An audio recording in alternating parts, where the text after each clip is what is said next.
You go? Okay.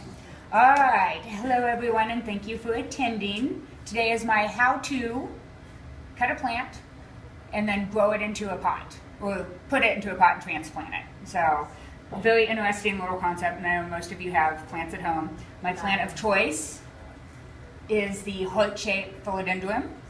Ooh, everybody probably has some of these.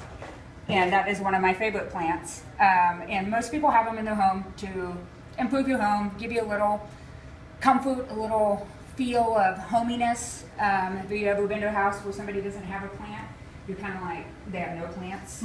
And you really wonder why they have no plants. Thank you, Rachel. Because they can't keep them alive. This is a very easy plant to keep alive. It's also a very easy plant to cut and grow into a potted plant, which, please forgive my potted plant. This is what I left it in the car the other day. It got a little sunburnt from being in the sun. I'm very sorry. So please forgive me. I'm going to grow it some friends and go on about its way.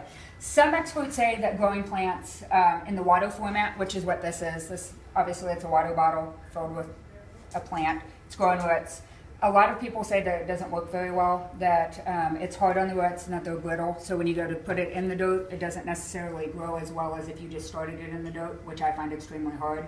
I did have a conversation with Vicki the other day on something that I did learn, that growth hormone can be added to a plant that's in the dirt, and if you water it and keep it moist, it will grow, and it will grow just fine.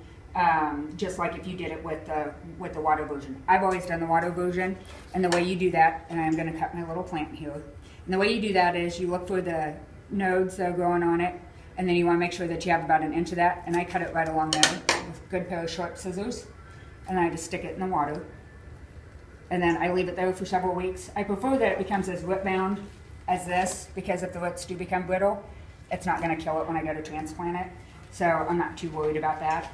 So what I do then is I just make sure that I have a good pot. I don't want to go with anything too big, because if you go with anything too big, then your plant doesn't seem to do well. Have you guys ever noticed that your plant just kind of... So I use a small pot, good soil, fresh soil, dry soil. Try not to recycle the soil is what I've learned over the years, because if you do, you end up with plants that struggle, and it's hard on them. So you can still add the growth hormone once you put it in the good soil. If you use Miracle-Gro, don't add anything else to it. You might burn your plant up and kill it from giving it too many nutrients. So I like to try that, and then have all my supplies.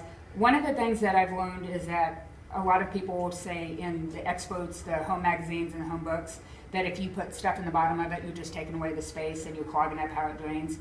I don't believe that. I've done it ever since I was a kid with my mom, little rocks, maybe even pieces of shell in the bottom of it to help it flow through and do really well. But I like to have the aeration of the plant to be able to go, the water to be able to go through.